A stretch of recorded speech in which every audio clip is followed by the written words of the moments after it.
The French illusion of wealth: why living standards are falling. France is celebrated for its lifestyle and social protections. But beneath the surface, a brutal economic reality is taking hold. The French illusion of wealth masks structural decay, massive debt, and a relentless decline in real living standards. We expose the 4 fatal flaws guaranteeing French stagnation. France often projects an image of stability and high quality of life, thanks to robust public services and social protection. However, this appearance is merely the French illusion of wealth, a facade maintained by unsustainable levels of public debt and a declining productive base.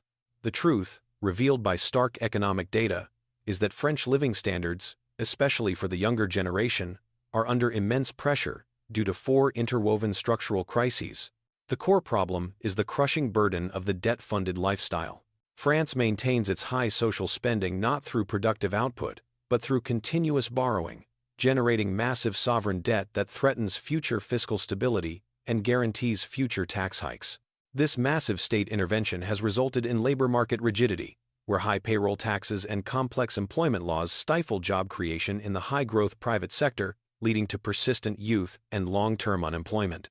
Crucially, this system suffers from a severe productivity and competitiveness deficit. The massive tax burden imposed to fund the state directly reduces the profitability of French businesses, disincentivizing private capital investment and reinforcing a low-growth trap. Finally, the demographic time bomb, an aging population demanding more pensions and healthcare, ensures that the debt and tax pressures are irreversible, forcing the nation into perpetual fiscal crisis. For the investor, France represents a high-risk jurisdiction where consumption is prioritized over capital. We will dissect the 4 fatal flaws, confirming why the French model is failing its own people. To gain the ultimate advantage from this looming crisis, stick around and make sure you subscribe to Secret Wealth Tactics, the apparent stability and high-quality public services that characterize modern France.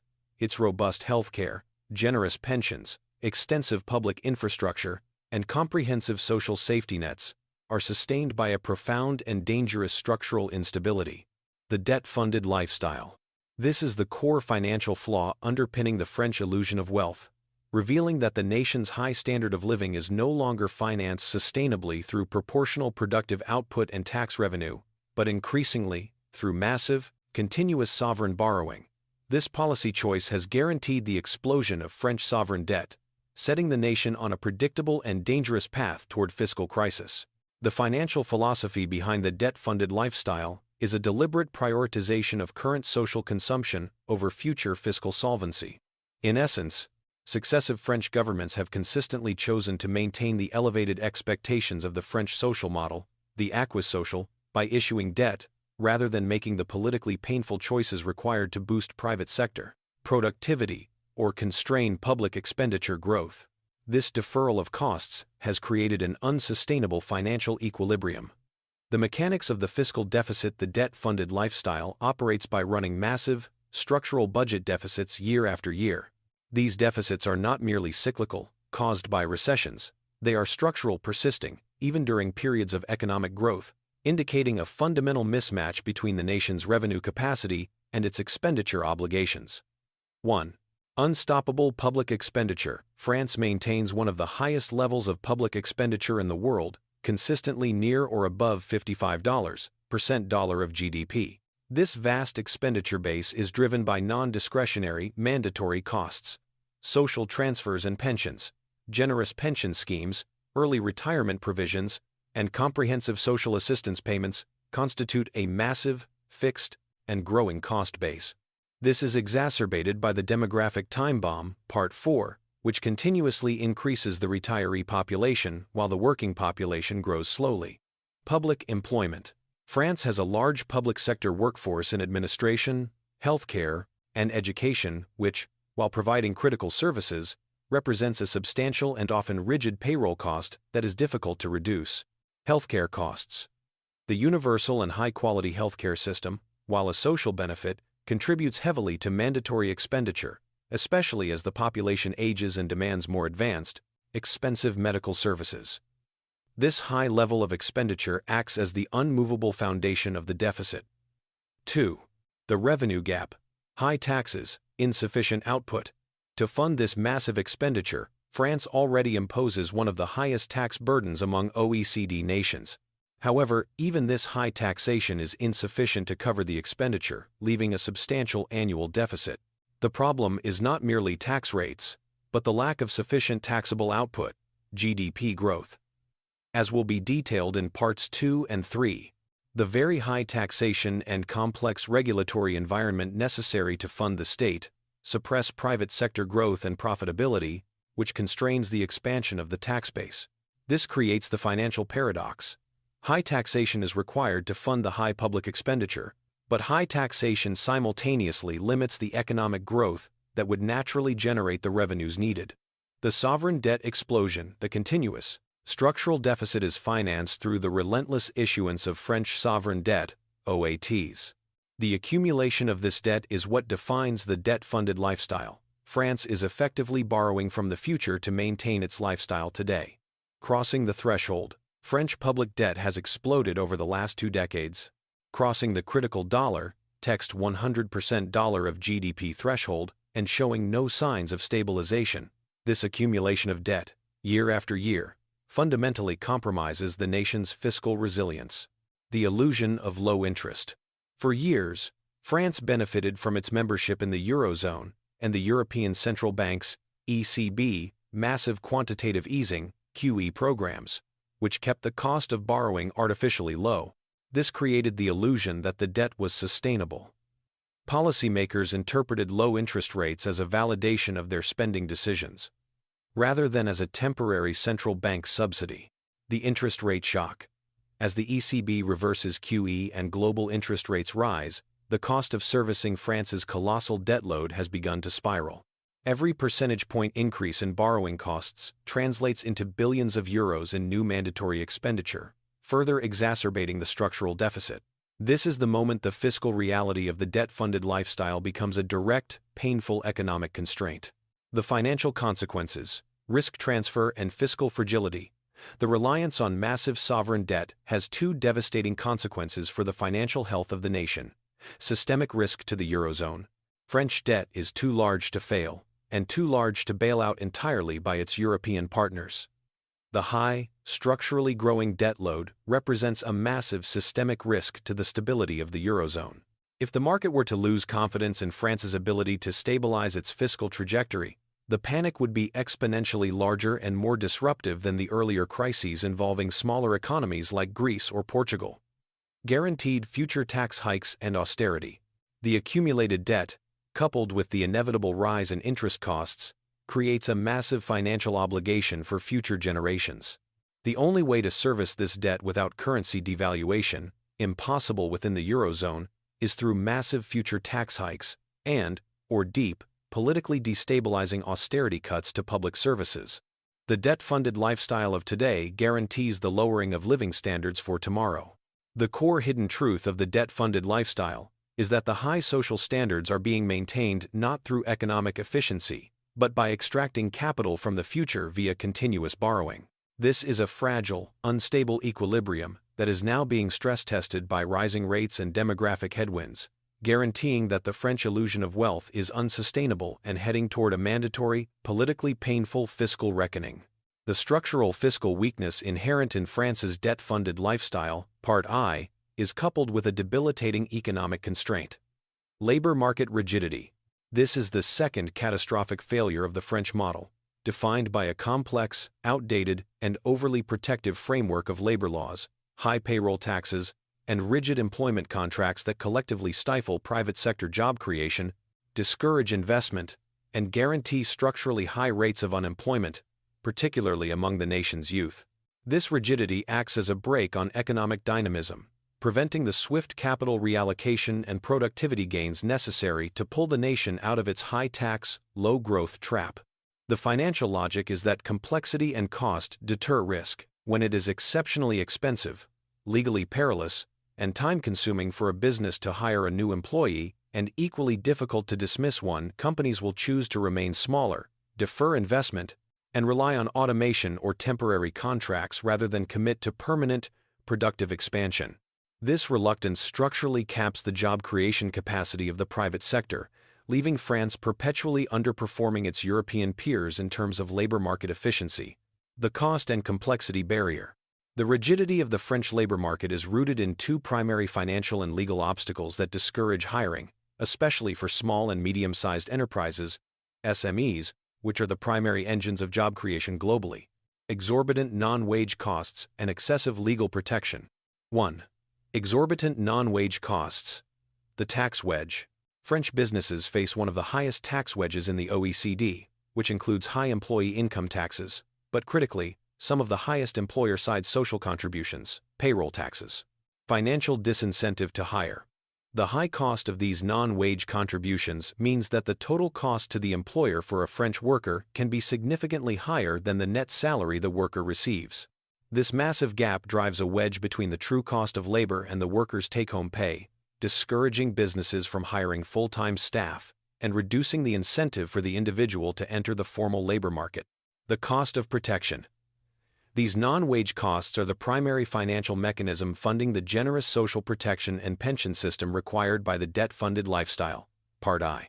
In essence, the French labor market is forced to bear the cost of the entire social model, making labor prohibitively expensive and inherently non-competitive with lower tax jurisdictions. This high labor cost severely restricts the profitability of French businesses. Part 3. 2. Legal rigidity and dismissal risk.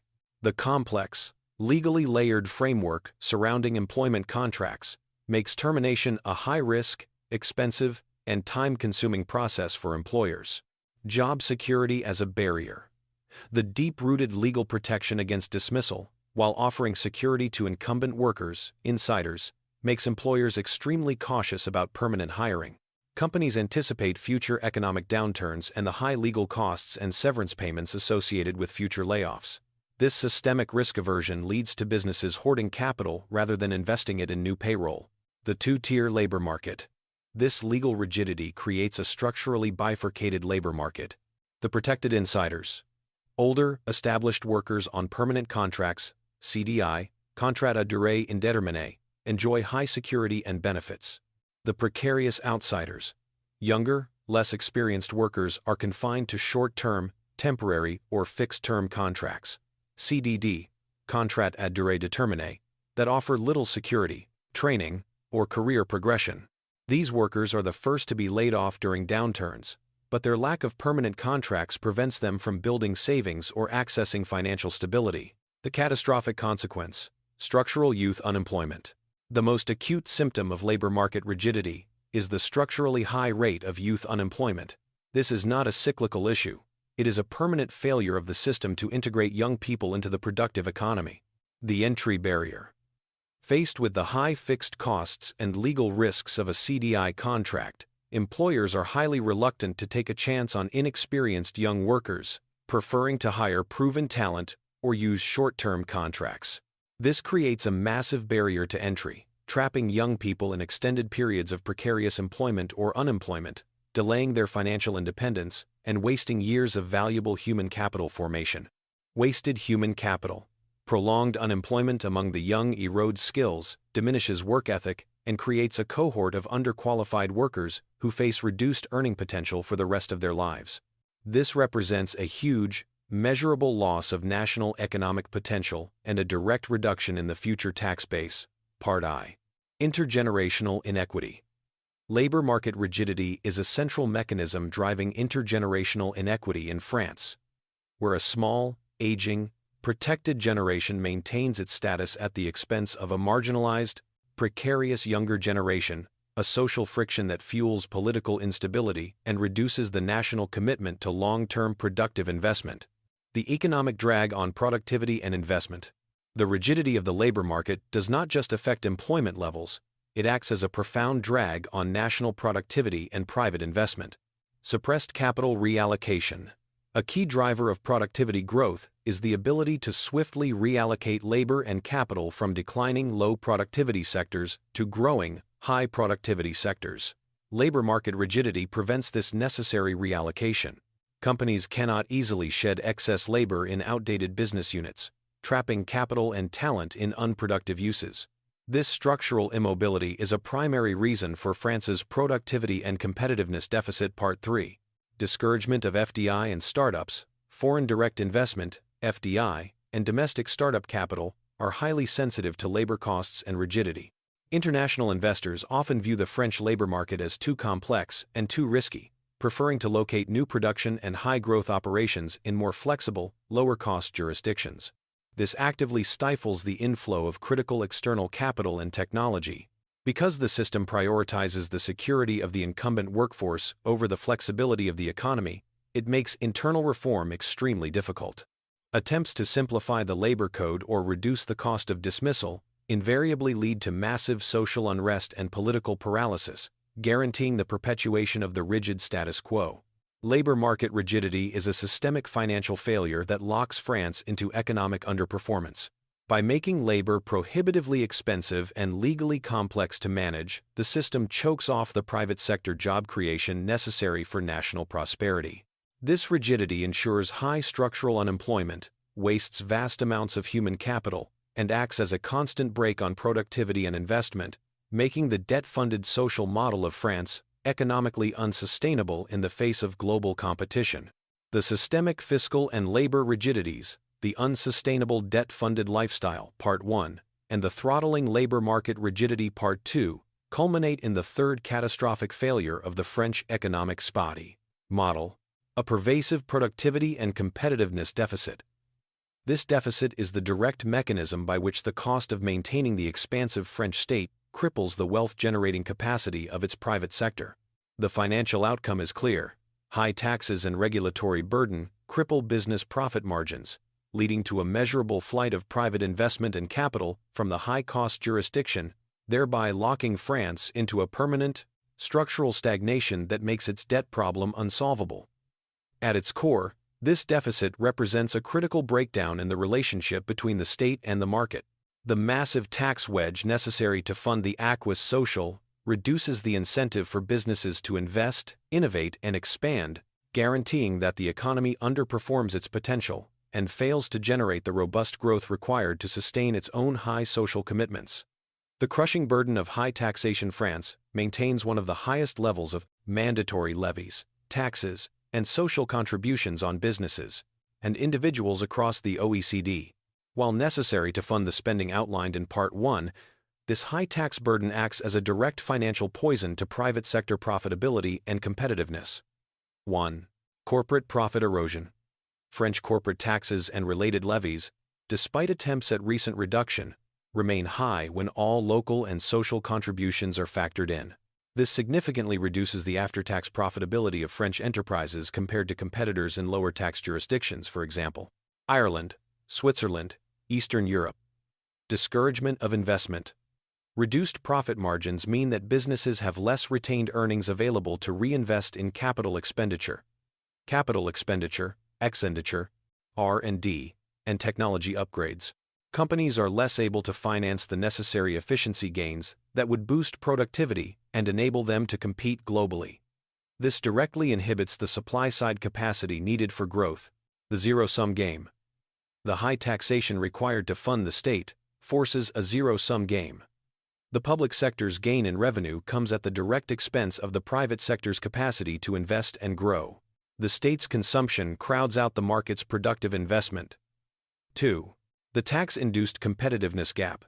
The high tax wedge employer payroll taxes, detailed in Part 2, coupled with high corporate taxes, makes the total cost of production in France structurally high. This creates a chronic competitiveness gap for French products and services in the global marketplace. Export disadvantage. French manufacturers and service providers struggle to price their goods competitively against rivals from nations with lower labor and tax costs, for example Germany, Eastern Europe, or Asia. This erodes France's share of global export markets, leading to persistent trade deficits and a dependence on external borrowing. Part I. Discouragement of reshoring. While many nations are looking to reshore strategic manufacturing, the high tax and regulatory costs in France act as a powerful deterrent, preventing the nation from capturing new industrial investment opportunities. The flight of capital and human talent. The high-cost environment, coupled with the rigidities of the labor market, triggers a measurable and damaging flight of capital and human talent, the very components necessary for future prosperity, to 1. Private capital flight, disinvestment.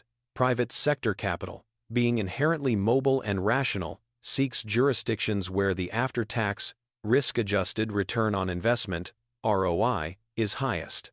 France's high-tax, high-risk environment fails this test. Foreign direct investment. FDI avoidance. While France attracts some strategic FDI, the high fixed costs associated with labor and taxation deter large-scale, long-term industrial investment.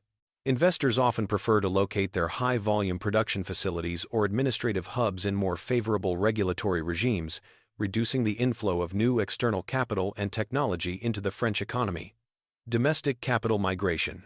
French institutional and private investors often choose to deploy their capital outside of France, investing in foreign stocks, bonds, or real estate where the expected returns are higher and the tax burden is lighter.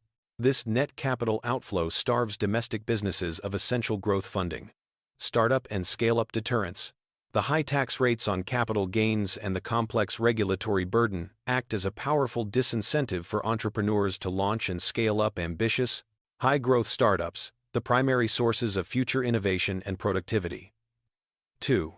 Human capital exodus, brain drain. The high income and wealth tax rates, coupled with the slow economic growth environment, incentivize a brain drain of highly skilled, high-earning professionals, entrepreneurs, and researchers. Loss of tax base. These individuals are precisely the high-productivity workers whose income and consumption contribute disproportionately to the national tax base. Their emigration hollows out the tax base, leaving the remaining population to bear the cost of the expansive state, further exacerbating the high-tax, low-growth cycle. Loss of innovation. Researchers and top executives often migrate to more dynamic, higher-paying, and lower-tax research hubs, for example, the US, Switzerland, UK, taking their invaluable expertise and potential innovations with them. This actively suppresses France's innovative potential and future productivity growth. The stagnation feedback loop. The productivity and competitiveness deficit is not a static problem. It is the central link in a devastating feedback loop that guarantees structural stagnation. High state cost dollar, right arrow dollar high taxes. From Part I high taxes, dollar right arrow dollar, low corporate profit, ROI. The competitiveness deficit, low profit, ROI dollar, right arrow dollar, low private investment. Capital flight low private investment dollar, right arrow dollar low R&D, technology adoption. Starved supply side low R&D, technology adoption dollar SR, right arrow dollar stagnant productivity dollar SR, right arrow dollar low GDP growth dollar, right arrow dollar insufficient tax revenue to fund state. Back to high state cost dollar, right arrow dollar, higher taxes, debt. This structural trap ensures that France cannot generate the robust, non-inflationary GDP growth necessary to sustainably fund its social model. The economic speed limit is too low, and any attempt to accelerate through increased public spending, as per Part 1, merely results in more debt, not sustainable prosperity. In conclusion, the productivity and competitiveness deficit is the inevitable financial consequence of the rigid, state-centric French economic model.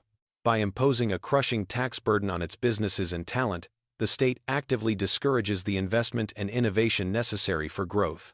This structural failure guarantees that France will remain trapped in a cycle where its shrinking, high-cost private sector is forced to support an ever-expanding, debt-funded public sector, rendering the illusion of wealth unsustainable in the face of global economic reality. Demographic time bomb. The ultimate, structural guarantor of the failure of the French economic model, sealing the fate of the unsustainable debt-funded lifestyle, Part 1, the constricting labor market rigidity, Part 2, and the crippling productivity deficit, Part 3, is the demographic time bomb. While often discussed as a general European problem, France's crisis is unique in its acute financial pressure.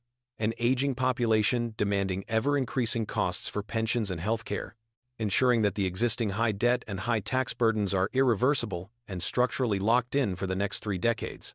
This demographic certainty acts as a permanent, non-negotiable headwind against any attempt at fiscal recovery or sustained economic growth.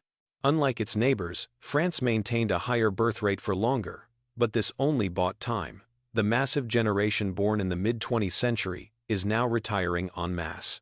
The mathematical reality is that the ratio of workers to retirees is shrinking dramatically, fundamentally compromising the sustainability of the French social model, which is built entirely on the principle of continuous population growth and a young, dynamic tax base.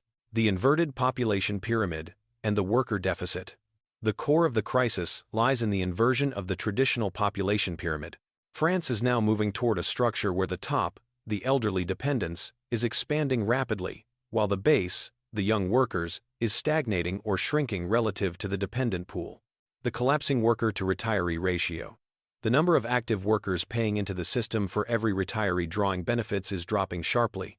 Since France operates a highly generous pay-as-you-go (PAYG) pension system, where current workers fund current retirees, this declining ratio directly and immediately creates massive, structural deficits, irreversible financial liability.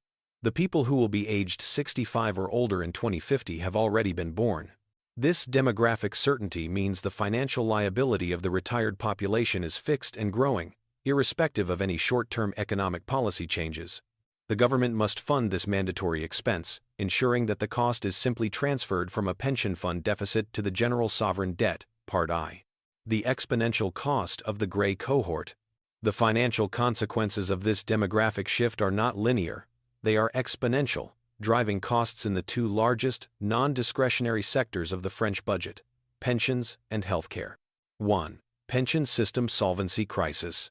The generosity of the French pension system, characterized by relatively early retirement ages and high replacement rates, the percentage of pre-retirement income received as a pension, is unsustainable under current demographic trends. Funding gaps guaranteed. The deficit in the PAG system grows every year as the large retirement cohort draws funds while the smaller working cohort pays in. The political reluctance to cut benefits or significantly raise the retirement age forces the government to cover these billions in deficits directly from the national budget.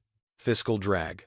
This continuous, necessary transfer of general tax revenue to cover pension deficits creates a massive fiscal drag, starving discretionary spending in productive areas like R&D, education, and infrastructure. This reinforces the productivity deficit, Part 3, and the chronic underinvestment cycle as seen in the UK analysis. 2. Exploding healthcare and dependency costs. The cost explosion in healthcare is even more acute, driven by the intense medical needs of the very old. High-cost chronicity. The elderly population requires disproportionately high-cost care, focused on managing chronic and degenerative diseases. This high utilization of hospitals, specialists, and pharmaceuticals drives up overall public health spending relentlessly. Dependency care, elder care. Beyond medical costs, the demand for publicly funded long-term social care, nursing homes, home care assistance, for the frail elderly is soaring. This creates an entirely new category of massive, mandatory public expenditure that was marginal a few decades ago. France, like other aging economies, struggles to fund this necessity, often resulting in high costs for families or a drain on local authority budgets. The combination of these two cost pressures ensures that mandatory age-related spending will continue to consume a structurally increasing share of French GDP, placing the financial viability of the entire state under increasing strain. The irreversible debt and tax pressures. The demographic time bomb guarantees the persistence and acceleration of the fiscal crises detailed in previous sections. 1. Debt acceleration is mandatory. The relentless, non-discretionary nature of age-related costs ensures that the primary budget deficit, before interest payments, will remain stubbornly high, forcing the government to continuously issue new sovereign debt year after year to cover the gap. This structural borrowing accelerates the debt-funded lifestyle, Part I. No growth fix. Even if the French economy achieved temporary periods of robust growth, the accompanying surge in mandatory age-related spending would absorb much of the new tax revenue, making it impossible to stabilize the debt-to-GDP ratio without radical, politically suicidal cuts. The demographic drag is simply too powerful for moderate growth to overcome. Interest rate vulnerability. The certainty of this structural deficit, combined with the massive existing debt load, exposes France to extreme vulnerability during periods of rising interest rates. The market knows that France's long-term fiscal trajectory is compromised, pricing in a higher risk premium on French bonds and thus driving up the cost of servicing the debt, which itself requires more borrowing, the classic debt spiral. 2. Tax burden lock-in. The demographic crisis eliminates any long-term political flexibility to reduce the tax burden. The state's financial needs are mandated by the size of the elderly population. Structural tax floor. The high tax wedge, Part 2, cannot be lowered because the revenue is essential to fund the exploding pension and healthcare costs. This ensures that the high tax burden is structurally locked in, permanently crippling the profitability of the French private sector and reinforcing the productivity deficit. Part 3. Erosion of competitiveness. As other nations, especially in Asia or North America, benefit from younger workforces and lower dependency costs, they will be able to reduce their tax burdens and attract capital, making France's high tax environment look increasingly unattractive. The demographic certainty of high taxes guarantees a long-term decline in French international competitiveness. The finality of the crisis. The demographic time bomb is the definitive factor defining the failure of the French model because it represents an economic crisis with no easy or immediate policy solution. Immigration limitations.